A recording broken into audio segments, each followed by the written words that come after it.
Tabasco.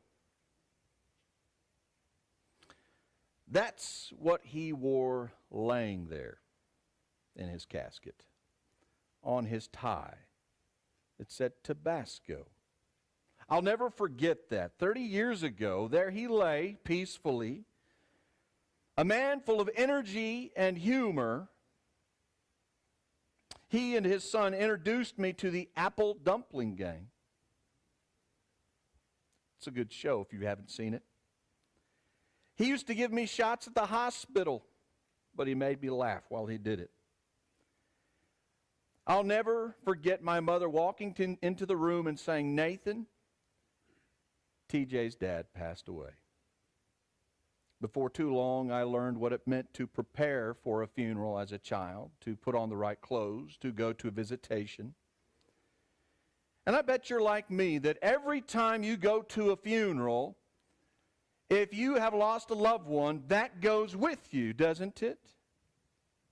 It roots you and gives you the kind of compassion you need to be there for that person, to love them. So that every time someone struggles or goes through tragedy, your heart goes out to them. Today we're going to see Jesus, our Lord and our Savior. His heart goes out to a woman. We find ourselves in Luke chapter 7, if you'll turn there with me. Luke chapter 7, verse 11.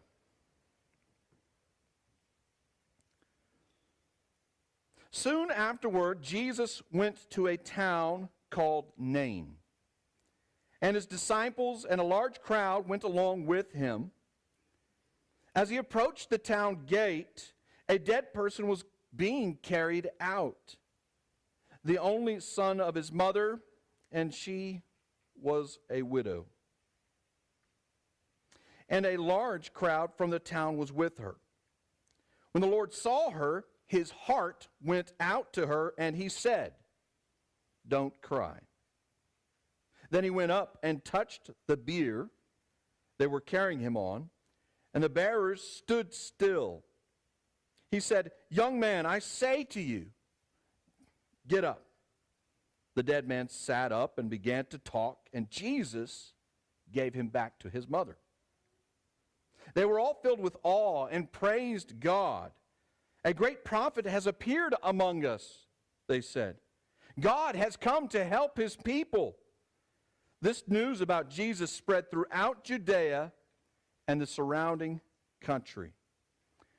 Now, if you recall last week when we looked at the centurion's story, he called Jesus Lord because he understood the kind of authority he had, that he did not need to be there in order to save his servant. Well, today we see something a little bit different. Jesus Christ comes and he is very present to do this miracle. He's right there, standing right next to this dead child, just feet away from the mother.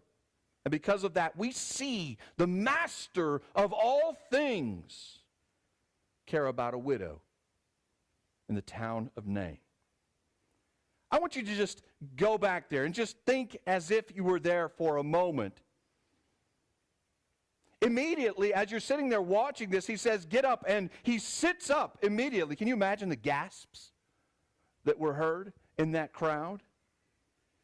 I wonder if people were surprised. Of course they were. And it says he was talking. What was he talking about right when he came up? I think he was in the middle of a conversation when he died. Maybe his mom said, "Hey, Jacob, go take out the trash." And he said, "Mom, I don't want to." That's where it stopped. And then when he came back up, he said, "Take out the trash." And he's like, "What is this in front of my face?" He takes it off, and he sees everyone just staring at him. Now, a few Wednesdays ago, Lyndon, you have a great ability to embarrass people. Did you know that? He does. A few Wednesdays ago, he got everybody's attention, and we all sang happy birthday to my daughter, Lily, and she turned cherry red. Now, if you know my daughter, you know that she's okay with a little bit of attention, right? But when everybody just turns and looks at her, That makes you feel a little bit vulnerable. Well, here's this boy. He wakes up and he takes this off. He looks out and everyone is just zeroed in on him.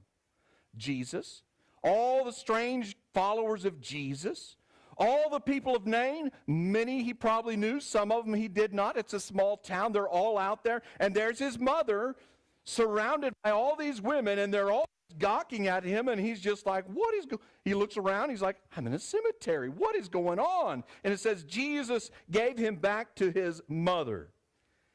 People are stunned. I imagine a silence, but then all of a sudden, this funeral goes from being a funeral to a celebration. I imagine people were saying, Hosanna. But we know people were saying, look at the things they said once again. A great prophet has appeared among us. God has come to help his people. Why? A moment ago, Ben read the story of Elijah raising the widow's son. And then we have the story of his protege, Elisha, raising the Shunammite woman's son. He tries to do it from a distance with a stick. It doesn't work, so he goes down there, and he has to do the same thing that his teacher, Elijah, did. He had to put himself out over the body multiple times before this child would come back. And then we have this crazy story where it says, and Elisha is dead and buried, and he's been buried, and these people are burying someone, they're the Israelites, and these band of raiders come up, they throw the guy's body to run away, and when his body hits Elisha's bones, bam, he pops up, resurrected. So when they see a man come into town, get close to this boy, and say, young man, get up, the only thing they can think is, hey, here's a great prophet. This guy's somebody. But if we think about Elijah and Elisha and Jesus, there's a difference, isn't there? Jesus didn't lay out on top of him. He just stood right there and he said, young man, get up. It's obvious that Jesus has a kind of authority that these two guys, as great as they were, did not have. And so the Jews in town of Nain, they're right. This is a great man. This is a great prophet. And for them, you know who Jews thought was the best prophet? Moses. But in the book of Hebrews, chapter 3, it says this, Jesus has been found worthy of greater honor than Moses. Why? Because he is the Word.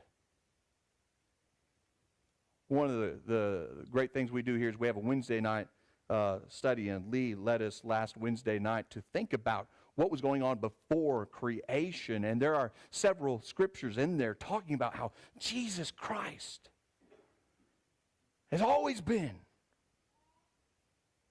He is the Word.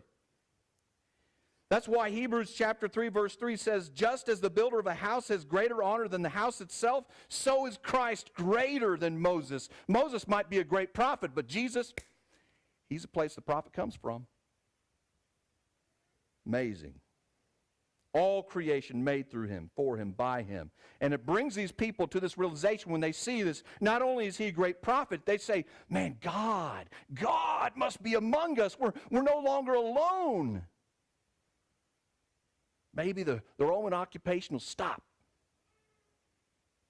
I didn't even plan this. If you look at the front of your bulletin, in Matthew's gospel, right after we see Joseph, say, okay, I'm going to do this. I'm going to be his dad, and I'm going to be with Mary. We see then in Matthew chapter 1, verse 23, it says, the virgin will conceive and give birth to a son, and they will call him Emmanuel, and it means God with us. God with us. They thought Christ was like some kind of an extension of God. They didn't realize that God was walking amongst them. When you think about human beings who get wealth and power, you generally think of people who probably don't show you how to be the best kind of human being. They generally are very hedonistic, very idolatrous, And here we see God with us, Emmanuel. Ultimate authority, ultimate wealth, ultimate power, who's showing human beings how to be human beings better than any human being can do it. And so when we look at this story, I want you to understand, you are seeing Emmanuel, God with us, living out within history with mankind and showing this woman compassion. His heart goes out to her. So what I want you to do today is to take inventory as you look at the example of Christ and ask yourself, does my heart do what it is designed to do? Okay? So first of all, the first thing you want to know is that a properly functioning heart like Christ's understands when you should be present. It understands when you should be present. I want you to think about what's going on. They walk up from Capernaum. There's this village called Nain, and there's a dead person out on a bier. Bier, it's a homophone. It's pronounced like beer, the drink, but it's B-I-E-R. That's how you say it. And so they have this dead body being brought out in Luke chapter 7, verse 12. And it's not as if the apostles have been waiting here all day. It says they have left Capernaum. Capernaum is like 20 miles as the crow flies. This is at least half a day's journey. These guys, by the time they get up to Nain, their feet hurt, they're tired, and there they are. And as they're walking, the sounds of their own footfalls kind of fade in the background as they begin to hear some flutes and some mourners. Because according to Jewish law, oral tradition, even the poorest person had to have hired a person with a flute and 2 mourners. And so that would have been happening. They would have heard that as they come up to the town of Nain. And we see that Jesus Christ, God with us, Emmanuel, makes a beeline. He is present. He interacts with her. He is within this entire moment paying attention. Now, when you think about Amarillo, do you think of bad traffic? Yeah, sometimes, depends, right? I've heard, since I've moved back up here from Fort Worth, I hear people talk about traffic, and I'm telling you, Fort Worth has bad traffic. Right, Jack? He knows what, he lived there too. Fort Worth has terrible traffic. When you're driving around in Fort Worth and you pull up to an intersection and you look up and you see lights and you realize there's a funeral procession coming down the road, you have a decision to make. Do I wait patiently, or do I bolt across the road? Or do I take some back roads to get around this thing so that I don't have to worry about it? I'm telling you, living in Fort Worth, I heard people honking at a funeral procession. Like, what's wrong with you?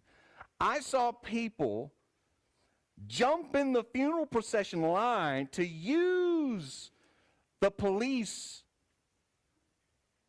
to get where they needed to go. I'm going to make a confession. I did that on accident. I was sitting there. I was like, what's with the traffic? And I just pulled out. And I'm like, man, what? There's cops in front of me. They're telling me. And I ended up in a cemetery. And so I drove through a cemetery to get out. But some people do that on purpose, and they just get out. They're trying to get through it. Jesus Christ, if we look at what he's doing, it's about this moment. He is very present. And that's, as Christians, what we need to be. We need to be present. The disciples look over there. They see this dead body that is wrapped up. They realize that it's smaller than normal and that it's probably a young adult or a young man. And they look over and they see a woman being carried by her friends. No husband, no sons. And they have this realization. She is a widow. Oh, man. I bet if I was there, I'd be like, I pray God would bless her like God blessed Ruth in some way. But they don't even realize how blessed she's about to be, because she's not going to get a new son. She's going to get the same son back.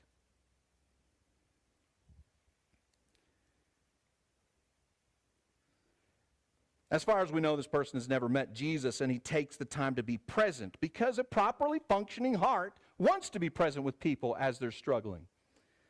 But we also see verse 13, his heart went out to her, telling us that there's something else. He is not only present, but he has a heart. His heart functions in that he has compassion. Now, I think it is possible that when Jesus saw her, he essentially knew. Have you ever thought about this? When he sees this widow, did he think of his mother and what she would have to go through? I think so. He reaches that procession and he tells her, don't cry. In the book of Mark, after Jairus' daughter dies on the way, he says, don't be afraid. In the book of John, when he's about to raise Lazarus from the grave, it says he wept. And here we see he says to her, don't cry. What does a properly functioning heart cause a person to do when other people struggle? I bet you can think of that. You go to a funeral, you go to the hospital, you might use your words to help lift them up, to encourage them. But you know what really matters? Is that you're there. Some of us are not experts at saying things that are encouraging to people. Sometimes we might actually say things that may not be very encouraging. So if you know that that's you, that's okay. You don't have to say anything. The fact that you're there and you're present and that you love that person and you put your arm around them when they're struggling, that's all the world. That matters to them. And we need to understand, in our society right now, it is covered. Our society is covered with scar tissue from politics, from social media, from violence, in the absence of understanding that they need to worship God. And so some bad things happen in our society. I'll never forget a few years ago that there was a story that popped up on my feed that said that a man in Arlington, Virginia was waiting at a bus stop when a car hit him, kept going, and no one did anything. They just saw him get hit, they watched him, and he died. The ambulance showed up, and he was already dead. And you ask yourself, when you look at our culture, and you say, how in the world could people get like this? Jesus talks about the destruction of the temple. You know what he says? Because of the increase of wickedness, the love of most will grow cold. As a people grow wicked, their hearts stop pumping.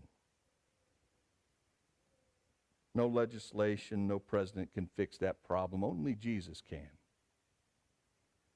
We must be like Christ. We must have compassion. We must seek to be present with people who are struggling. That makes us different. Third point. A properly functioning heart will prioritize the needs of others over yourself. Remember what Jesus does? He's there. He says, don't cry. He turns, and what does he do? Does he touch the child? No. He actually just touches the beer, the platform he's on. He doesn't have to touch the child to raise him, but he touches the beer. That goes against cleanliness laws with ceremonial cleanliness in Judaism, to touch that actual platform, to go and be around him. And so he risks that, and he does that in order to do that. And when he does that, it is my belief that when you have Emmanuel, God with us, touching things, he never becomes unclean. He cleanses everything he's around. Jesus teaches us, though, within that moment, an important sacrificial lesson. That's what service is, isn't it? A few Saturdays ago, that was service. When people showed up to sing, to kickstart the Salvation Army kettle. Last Saturday, it was service. It was a sacrifice to show up and wrap presents for teachers. It's a sacrifice to do this. It's a sacrifice to prepare communion, to volunteer in church, to visit someone in the hospital. It's a sacrifice. Some days, it's a sacrifice to show up at church when you don't feel like it, just so people can see you. Now, if you've got strep, you stay home. Did he? All right. We all say amen. But a properly functioning heart thinks of other people first. And you know what? You want to know what the best outlet for doing that is? The best way to learn how to do that?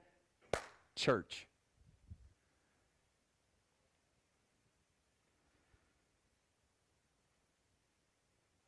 To be next to people, to be down the pew, to go to worship, to volunteer at a trunk or treat, to be side by side with brothers and sisters who love you,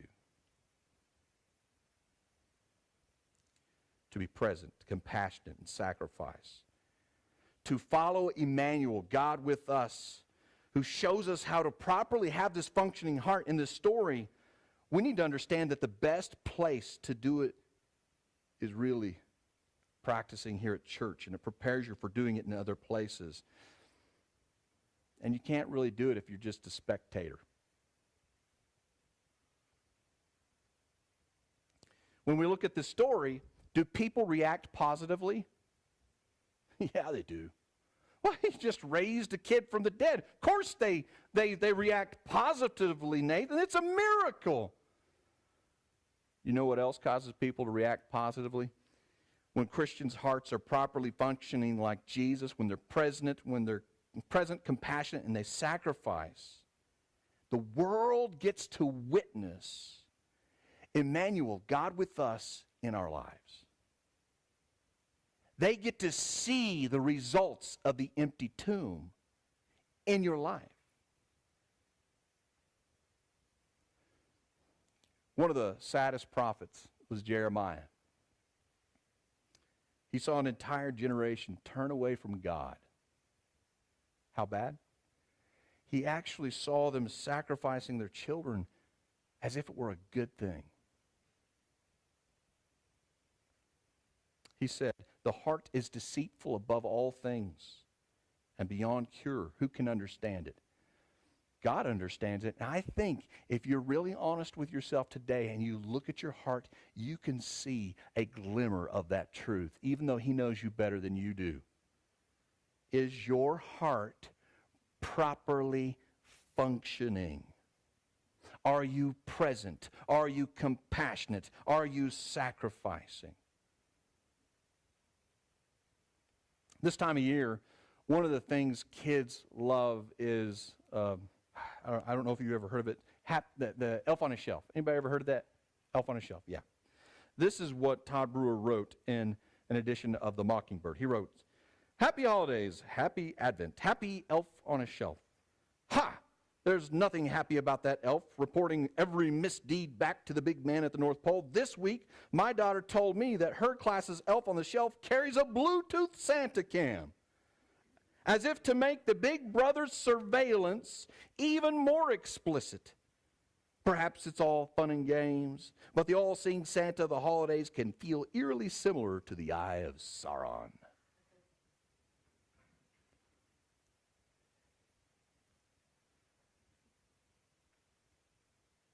God sees all. Jesus sees all. Even down to the spirit.